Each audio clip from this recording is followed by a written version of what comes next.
Anthony and Andrew to Geeks on Screens with Coffee. Sorry, that was Mickey telling us the time. Ah, gotcha. Right. No, thank you very much for having us, Mark. All right, sorry, got to do the normal stuff. Syncing sound and video. And, right. So, the eagle-eyed people will notice that you are the people from 8KB. We've got Andrew and Anthony, but the other way around. And we've got Mark, who can't be bothered to turn up. Something to do with some crisis at home, stuff on fire. We'll just take him off. There we go. There we go. He's literally sorting out a fire, isn't he? Yes, his shed. He burnt his his shed didn't burn down. He burnt his shed down over the weekend, so he needs to go and sort that. But just as excuses go, yeah, all right. So, as it's Geeks on Screen with Coffee, what are you drinking? I'm definitely not drinking coffee. It's 8:15 here, so I'm on the wine. I'm on regular old water. I've been recording all day, trying to stay hydrated. So, okay. Yeah. Do you want to? It's a cheeky little Sauvignon Blanc called Three Woolly Sheep from New Zealand. So, very nice. Are you trying to live up to some stereotype?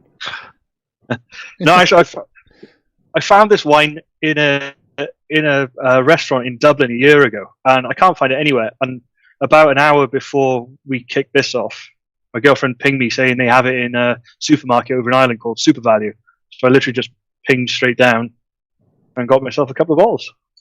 So, do you two want to just roughly or quickly introduce yourselves and where you are? Because this is a proper international chat. Sure, go ahead, Andrew. Oh, yeah. I'm Andrew Pruski. I'm a SQL Server DBA. I'm originally from Swansea, Wales, but been over in Dublin, Ireland now for it's coming on to 7 years. So, data platform MVP, and one of the organisers of 8KB. And SQL Relay. And Data Relay. And wasn't there Kaylee? And Data Kaylee, yes. Sorry. Yes. Unfortunately, our first run of Data Kaylee this year was cancelled. But we'll be moving on to 2021 because the response we had to Kaylee was absolutely out of this world. So we're definitely going to be putting that again. All right, shut up. All right, let Anthony get a word in. Hello, I'm Anthony Nocentino. I'm in the U.S. I'm outside of Memphis, Tennessee.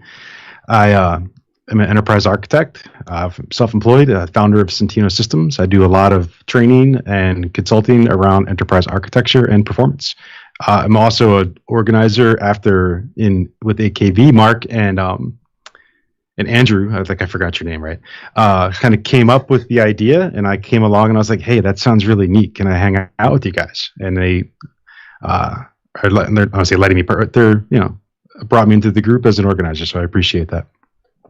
Cool. Okay, so most of the chat's going to be about 8KB, just because I'm kind of interested in in that sort of thing. And in the deep dive and kind of why now? Did you plan it before the kind of lockdown? No, Mark had an idea of having a specialized conference, but it was going to be an in-person conference. And he's had this idea for a couple of years, and we've talked about it on and off, but haven't really done anything. So when all this kicked off, we kind of got together and said, look, now everything's locked down, we could probably put on a specialized conference that we couldn't do in person, that we couldn't probably do 8KB as a live event because we want to get all these speakers from all different parts of the world, and we want to get all these people from different parts of the world to congregate and talk about in-depth SQL Server topics. So we wanted to put it on virtually, and we wanted to put on the conference. I think Mark describes it as he wants to put a conference on that he wants to go to, and that's where we kind of went with it. Okay, so now it's kind of a virtual conference. Would you plan on doing it like again and again and doing it in person, or keep it virtual? I think for now, the plan is we will be doing it again, judging by the response that we've had. When that is not nailed down yet, But absolutely, the amount of registrations we've had and the amount of sessions that we had submitted really blew us away. And the quality of them as well was absolutely fantastic. So yeah, it's hard to describe. Had the quality, like literally every single session I would describe as world class, from seasoned presenters, from product team, support, the community. It was just a remarkable show. And then, as Andrew indicated, the registration elements, like just every day, it just gets bigger and bigger, and it's just exciting to see the interest on both sides, from the speakers community and then the community at large that wants to learn this kind of content. So do you think there's generally a gap in the market for? So I was a bit of a, I think, lazy scumbag, I think it's a term. I did start to submit, and then I wasn't sure about it, and then I didn't get around to it. But it's very different. You want 300 and 400 and 500 level sessions. None of this 100, 200, let's see some slides, and marketing decks. Yes, we wanted technical sessions above, so intermediate and up to, we call it level insanity, of just stuff that's going to completely melt your mind, with as many demos as the speaking can get in. So, yep, I mean, we kind of saw a little bit of a gap in the market there. We wanted to make the conference a little bit different from what's out there. So there are wonderful conferences out there, Group Buys Tomorrow with a whole range of stuff. And then there's Data Platform Discovery Day that was focusing on like the 101 introduction sessions. So we did sort of see that maybe there was a gap there for highly specialized delving into one area of SQL in particular. So have you announced who's presenting? We have. Well, we launched our schedule last week. Give us a rundown. Give us a rundown. Anthony, do you want to take us through the schedule? Sure. I have to go ahead. I have to pull this up on a separate screen here. Give me one moment. You don't know it off the top of your head? I could, but I don't want to ad lib too much, because we're talking about folks' sessions. So let me grab that. Fair enough. No, that's all right. I know the speakers. I don't know the order. That's all right. Yeah. We can pad while you're doing that. We got it. So considering we had 70 some odd sessions, like mid 70s, and we had to pick 5. And you picked 5. We have only 5. And the other thing that we wanted to let the speaker essentially. Whoa. Why have you only got 5? Well, we're going to get there. Hang tight. All right, sorry. So we also gave the speaker a variable session duration, because we wanted them to deliver their session in a way that they feel like they can cover the content. If they needed 45, they got 45, 60, 75. So with that, most of them are going to go 75 minutes with breaks, and you're looking at an 8-hour day right there with just 5 sessions with 15-minute breaks. But kicking it off is Bob Ward, technical architect, principal architect for SQL Server. Right. So he's going to dive into understanding memory with SQL Server and inside of Azure SQL. Why? And it's going to hurt people. That's like punishing. That's kind of the idea. That's the idea. The idea is we want the quote was, we want mind melty sessions. Yeah. And then up next is Aaron Stellato, who's going to dive deep into SQL Server statistics, right, and help us getting some good quality plans. Joey's going to talk. Joey D'Antoni is the only insanity level session. So the expectations are high. Is going to talk about SQL Server high availability, which I have heard from several people. They're like, they feel like there is not enough really, really deep dive HA content specifically. Pamela Howard, who's a principal PM or senior PM on the product team, is going to talk about TempDB, the good, the bad, and the ugly. A lot of optimizations from the product team in the most current release of SQL Server around that piece of work. And the one and only Argenis Fernandez is going to wrap it up with queues all the way down, tracing SQL Server I/O. So kind of going in a deep dive there. But what was cool is, from a session selection standpoint, we kind of each went off in our own corners and picked our top sessions. And we kind of all came together and we're like, hey, these are the sessions that I think are going to be in there. And I think we literally overlapped on like all but one of them. And we all these are the ones that we want. And we also ordered them. Essentially, we were like, well, this one covers memory, this one covers plan quality, this one covers HA, this one covers TempDB, and this one covers I/O. We felt like we're kind of getting coverage of the core elements of SQL Server And we kind of just fell into that independently. And then we had a conference call. We literally did all the same thing in how we organized the sessions that we wanted, both the user or from the speaker, and then also kind of threw them in those buckets of like, we're getting coverage on all these technology elements of SQL Server. But I think you could have taken any 5 sessions out of the sessions that were submitted and run an amazing conference from them. Just the level, one of those. We did it. The way we did selection was, as Anthony said, was we went away and basically spent I spent like 2 days going over the sessions, and then came back, and we ended up picking pretty much the same sessions. But when we send out the emails, those horrible emails that you have to send when you run a conference saying we're really sorry, but we haven't selected your session this time, but we will be doing this again, and please resubmit because the session's just awesome. So, right, why only that many sessions? Why effectively only one track? We wanted to start off small because we didn't know how this was going to go with.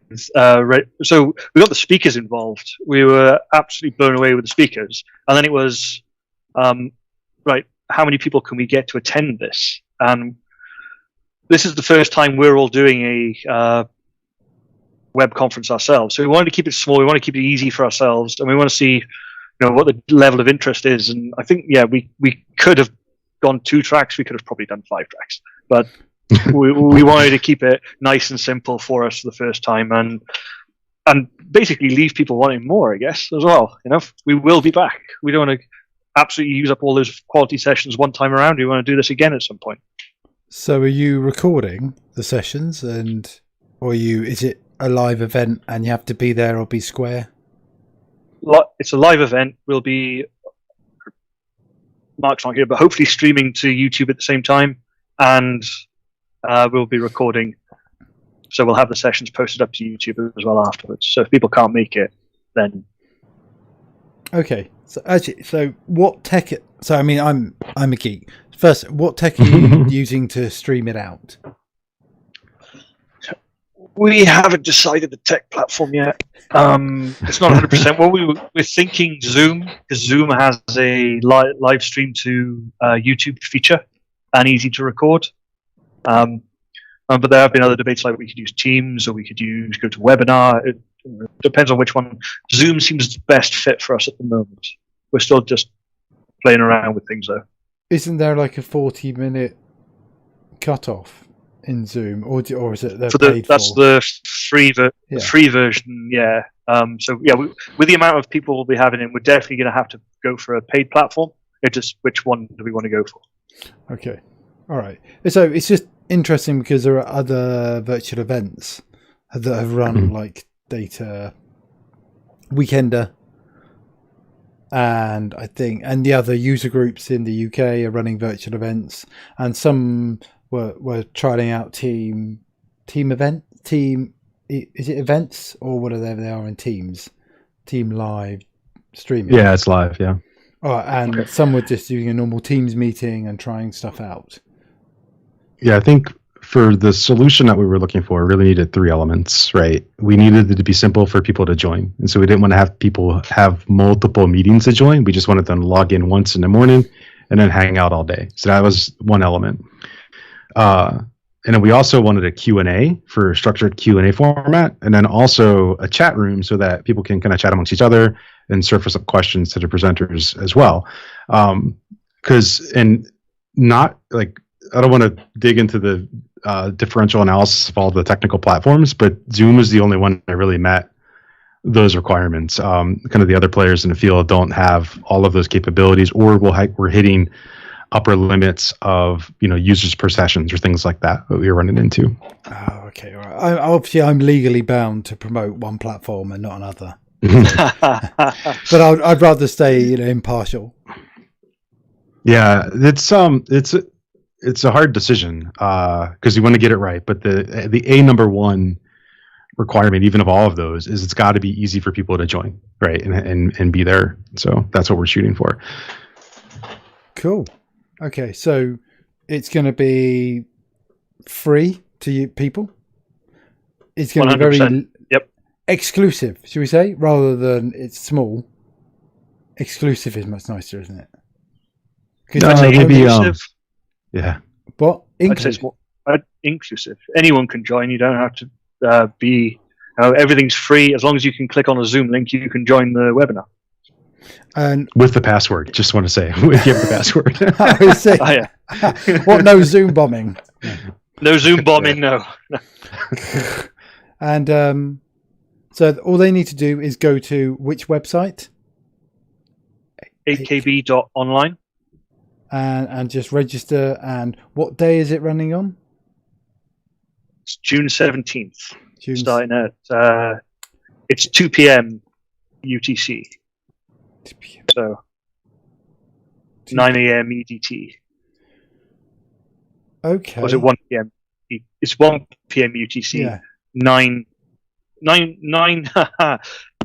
EDT, 1 p.m. UTC, but British summertime and Irish summertime will be 2 p.m. starting. Cool. Okay. All right. And so is that running on a weekend or running on a weekday? It is a weekday, and I'm going to say it's a Wednesday. Sorry, all I saw was your shoulder moving. I couldn't see you pointing at anything. That was me lifting my calendar up and going. So why weekday? I know that you probably spent hours discussing this amongst yourself, but I'm just kind of interested, and people watching might be interested.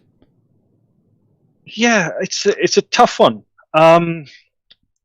Because typically when you do these events, you would do them like on a Saturday, like they say, SQL Saturday, Bits is on the weekend, well, Bits 3 days are on the weekend, things like that. But I think it's a different way of attending with virtual conferences where people are sitting at their desks. And I don't know if we get people wanting to sit. I mean, this is before we knew about Data Weekender, but I didn't think we'd get people wanting to sit for, say, 8 hours in front of their screens on a Saturday, was my way of thinking with it.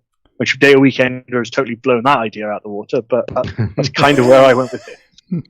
So have you been talking to the guys from Data Weekender and sort of getting their feedback? Or is it like, is there like a real sort of, was it the Sharks and the Jets? Is that too American? Oh, no. In my experience, I was working with Matt Stewart on the data platform discovery day, and just kind of collaborating, like throwing around ideas on tech platforms and things like that. And then out in Amit Bansal and the team with the data platform Geeks. So I spoke at that event. I helped Matt and Stuart record their event. It's just about getting good quality content out there for the various levels and the various communities in our I want to say communities, right? And reaching that out. And that's the goal, right? Is making sure that people can still learn and train and interact with each other in the context that we're kind of used to just now within, a digital format instead of in person. Yeah. I mean, that's a good answer. I prefer the answer, and in my head that you've got some beef against each other. I wish. In fact, we're all literally each one of the events is trying to solve these same exact problems. How do I get registrants? How do I get speakers? How do I make the technology easy? Like, we're all doing the same thing, right? And so why not just share those answers? And I have to say though, I thought the guys for the folks behind Data Weekender were nuts. Was it 5 tracks? Yeah. All the teams running on the first. I saw that lineup and I was like, fair play to you. Yeah, well, you then have the logistical challenge where we, because I was helping moderate, where you needed extra moderators because you couldn't have people spending all day. So each track needed several people to moderate and to make sure people were muted because they were using Teams. So you could use so there were issues. If someone joined and left their mic on, then you'd hear them, in the background. Mm-hmm. So there's other challenges when you try and scale that up. And I thought that might be one reason why you were just doing the one track, was you can just sort of keep it and manage it amongst yourselves. It is a little bit. We do have moderators. I think one of the best examples of how great the SQL Server community was is it took us all of about 5 minutes to get moderators for each of the sessions. We tweeted out, we need moderators, and it just went bang, bang, bang, bang. I was like, okay, thank you very much. Right. I think one of the best responses where we just got an email back saying, "Yes, I'm in. Let's do this." Yeah, well, I think that's generally is people are quite good at giving their time and at Data Weekender, giving up their weekend time as well as kind of work time, because that's what it would be during the day. All right, so we've done a bit of Data Weekender. Can we change tack slightly? What's your favourite cheese, Anthony? Cheese, all of it. Oh, okay. All right. All right. To be most precise, I like really sharp provolone cheeses. That's like if I had to choose, that would be the one that I would want. Okay. Sorry. Did I just see that puppet? What puppet? Yeah, all right.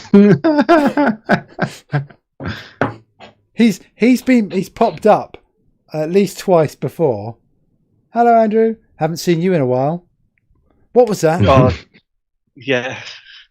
So the Lightning Talks at SQL Saturday in Manchester a couple of years ago, I actually walked out of them thinking I'd had some sort of mental breakdown.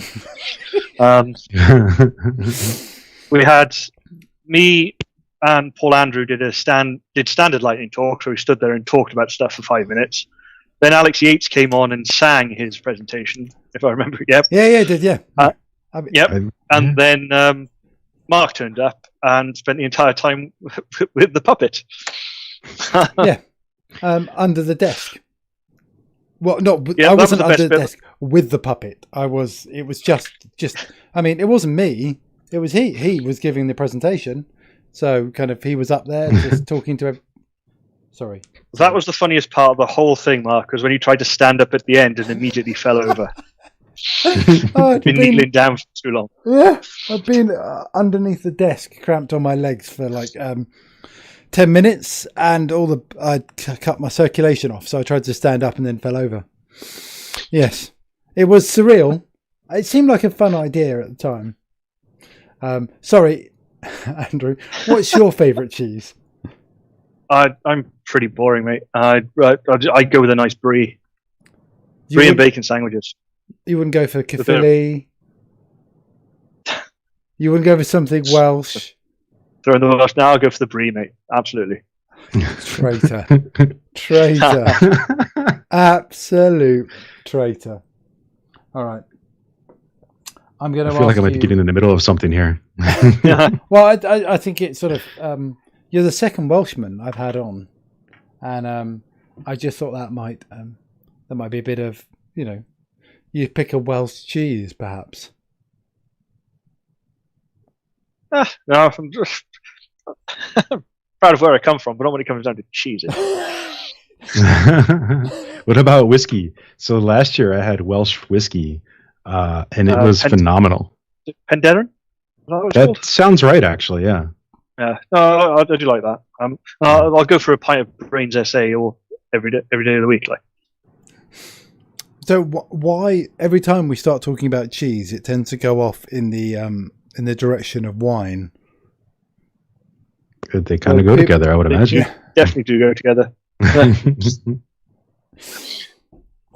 All right, I think we should. So, what's the plan for 8KB for the future? So, right, from an outsider point of view, you picked like a really small number of sessions. So to get a session picked, they really have to be amazing sessions or have some real dirt on you. Now, I don't know what the others have got on you, but it must be something serious. I have no response to that. Okay. All right, let me grab this while you're laughing. I think it's yes, obviously, like I think we should do this again and again. At what interval? That's got to be decided internally, like with the team.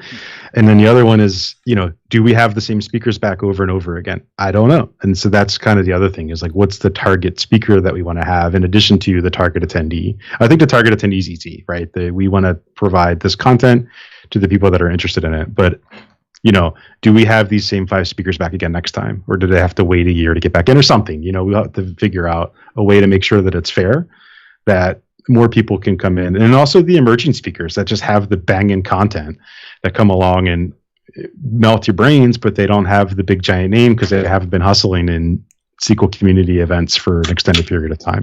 And so that's all stuff that we have to decide. But that's been my point of view as participating in this process. Right. So no, 100% agree with that. Especially about the emerging speaker part, we need to work out how we can get more. And we kind of went big this time for our first one, and then we need to reevaluate how we're going to rate the sessions next time. See how we get on. Do we go big again, or do we bring in someone who's maybe a little bit more unknown, but we know their content is good? So yeah, we went big for our first event, but we'll reevaluate how we choose our sessions in the future, I think. So because you're both here, I don't know what tech Mark is into, but right, where are the Kubernetes sessions? I mean, for goodness sake. You two running a conference and there's no Kubernetes. Well, I wasn't going to submit. Actually, the way Anthony got involved with this was me and Mark were talking about it, and he was the first person we contacted to say, if we do a deep dive internal SQL Server event, would you be interested in submitting? And Anthony was like, hands down, banging, absolutely. And then we got chatting to him about it a little bit more. We were chatting in Slack, and he said, look, can I help you guys out with this? And I think then he said, well, if I'm helping out, I kind of exclude myself from speaking. So that's why no Kubernetes. Oh. But maybe next time. Well, the session I did submit, though, was on Linux OS internals. And so kind of diving into how things work. Deploying SQL Server on Linux. But I think if you're interested in that content right now, I did a pretty deep dive session last week at the Data Platform Geeks event, and that'll be on YouTube shortly. So it's available out there. So, or will be available out there. So me and Anthony talk about Kubernetes quite a lot. One of the things you have to get used to is when you're talking to Anthony about stuff is you ask him a question and he'll give you a brilliant answer, and then also link to a video that he's made about that exact subject. It actually gets slightly annoying after a while. So yeah, I was talking with I don't think it was Kevin. It might be in Geffen about Data Weekender, and it was to do with maybe it was someone else, just about the amount of virtual conferences there are. And maybe it was someone else who's doing a physical conference and they're waiting till next year. Oh no, maybe it was William. It was William Durkin, who does Data Grilling. Didn't want to do a virtual conference because Data Grilling is about being in Germany at that time of year with the festival and stuff. But there's also concern, that we're not putting too many virtual events on, or you guys aren't putting too many virtual events on. That that there's you're not overloading the market, because before there were very few, and now, people are not going to turn up to yours if they've been to one the previous week. I think that's a concern, but I think because we've gone so specialized that we offer something completely different from most virtual events, that's the people who register are interested in the content that we're providing. We're not, I think all the conferences have kind of distinguished themselves, so I don't want to say we're not another generic conference like that, because there aren't really any, but we are offering something that I don't think you can get anywhere else. We're offering like deep dive into the SQL Server internals, so I think that'll help us with attendees on the day, definitely. Yeah, I think from my perspective as a speaker, if I deliver, if you deliver an advanced session, you're going to get a smaller audience because it's a narrower slice that's interested in that, right? Because bell curve, whole 9 yards. And I think in this scenario, it's a little bit different because, well, those 3, 4, 5 people that would come to the SQL Saturday to see the 500 level session, well, now we're kind of broadcasting it out to be able to reach them globally, hopefully. And that's the idea, right? Is providing that content. I love delivering those sessions. In fact, I love delivering them in small groups because then you can really get into the weeds and have a good conversation. But I think with the approach here is I think this is the way this kind of content will survive, right, and be able to be presented, is because we can cast a broader net digitally than we ever could in in-person conference. If you're not Bob Ward, I mean, if Bob does it at Pass On, you have to go to this. You have to go to the session before to get a seat into his session, right? And Bob does a double session, and then you're staying in your seat. You're not leaving to go to the loo because your brain has melted, And what's Bob's favourite phrase? Let's crack open the debugger. And if you've ever seen him crack open the debugger and start tracing through stuff, you sort of go, oh God, I can go to Bob Ward, I can go to a Connor Cunningham session, and I'm going to come out with a migraine. I saw Connor Cunningham came to Dublin. Well, I think it was on the first SQL Saturdays I attended in Dublin when I first moved here, so a while ago. But yeah, he did a session on the query optimizer. It was a deep dive in there, and I think that was only an hour session. But after about 25 minutes, I think I got a headache. Yeah. It's not. Did you understand the whole session? It's like, how far did I get through the session before he lost me? Did I grasp the basic concepts? Yeah. All right. So I'm going to ask you two, and you can each pick a number, and you'll both have to answer your questions. So are you familiar with the Richard Herring? No one knows who No, he is. I'm not. Okay, No. So he's an interviewer. He has a book of emergency questions. And so pick a number between 1 and 1001. And we'll just get a question. Oh, Anthony, you go first, mate. Oh, I get to go first. It's 1 and 1001. All right, we'll do 1000. All right. Easy to find, right? Well, you think so, but there's all sorts of extra bonus questions at the end. Well, all right. So this question doesn't really count because it says, have you used emergency questions in any remarkable or unusual way? I'm using it right now in a remarkable and unusual way. All right. Okay. I think yes. All right. Don't make me pull out a standard emergency question. Number? Yeah, go on then. 41. 40. Any reason why 41? It's my parents' number at home, and it's sort of, every time someone asks me to pick a number, it's the first number that always pops into my head. I don't know why. All right. Okay. This is a long one. So, right. Do you ever worry that you've already lived your life and now you're in a care home with Alzheimer's disease, and what you perceive as reality is just a distorted memory of the first time this happened? Well, now I do. Yeah, they're not really yes or no questions, are they? I'm going to go with not really. I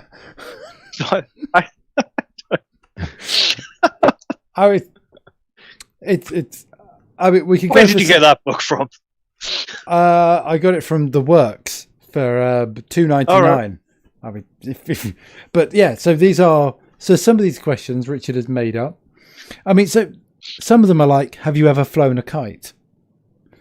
Simple question, easy questions. When I get the question, it's going to give me an existential crisis. Thanks. yeah. Some are not so bad. And some are like, I don't. If you had a finger that could travel through time, just your finger, and you could see where it had gone, where would you go? So, Anthony, Right. If you had a finger that could travel through time, so all you could really do is poke or scratch something. Where would you go? This gives Andrew some time to think about it and come up with a really clever answer.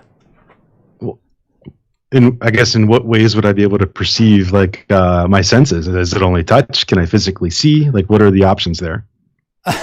Imagine a little peephole. You can sort of just see what your finger is doing. So you said right. I'll give you the requisite nerd answer. I'd go back to the Palo Alto Research Park and click the mouse the very first time. Oh, okay. No, I hadn't thought of that. I thought you were going to do something a bit more like I would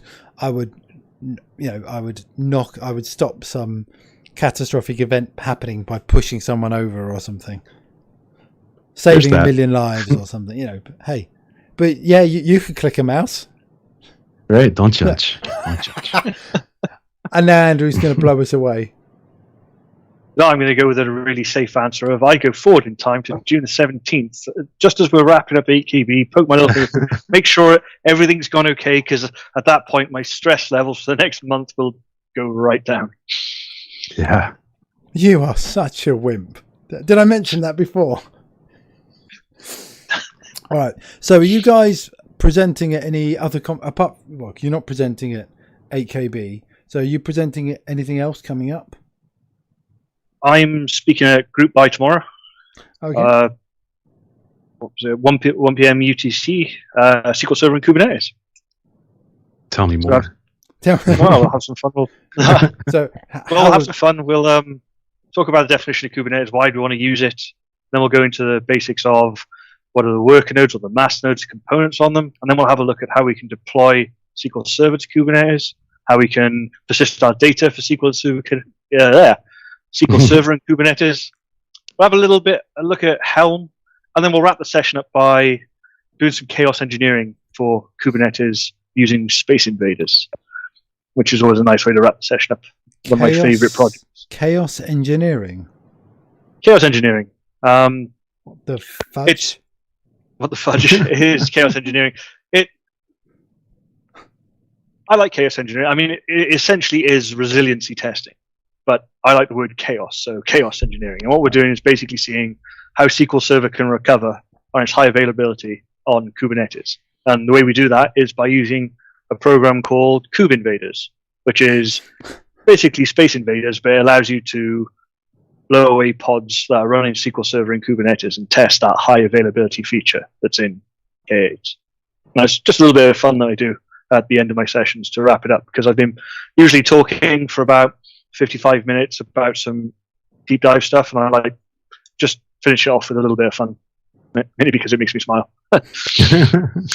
Cool. So people have to go to groupby.org and register for that. Yeah, I think it's groupby.org. They do this.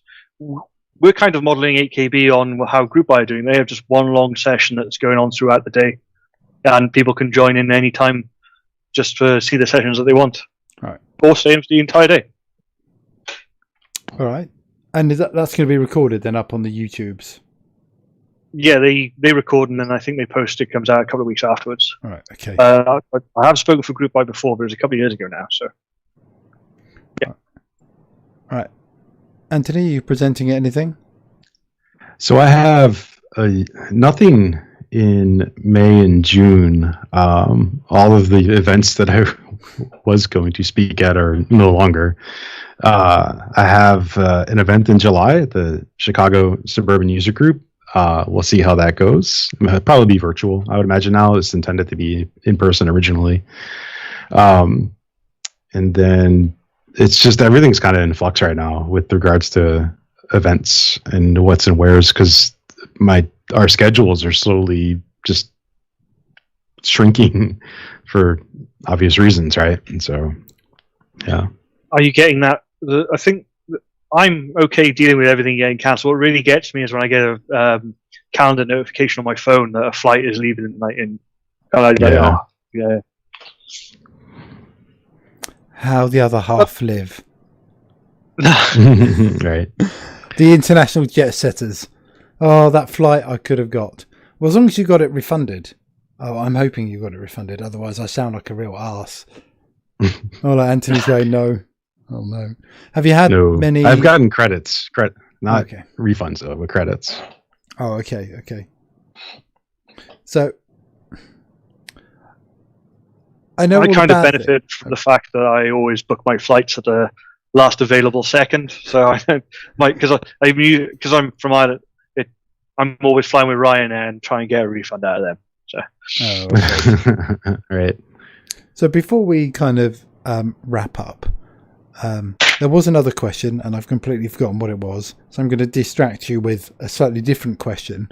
What have been? Obviously, we're all in lockdown. Well, actually, maybe not you in the States. I don't know. No, we are.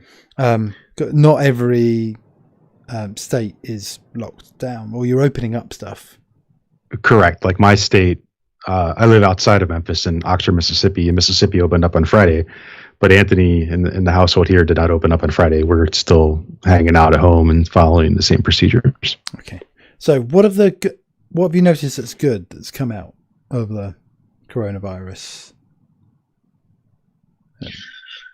More time at home. No, it's always good. There's time with that. But family. if you look out my window, I don't know what's been going on. I can't quite get it over there. Huh. The weather has been absolutely glorious this entire time. And so I don't know if that's a byproduct of it, but it's something that I've appreciated being home, that I can go kind of sit outside and enjoy the crazy awesome weather that we've had.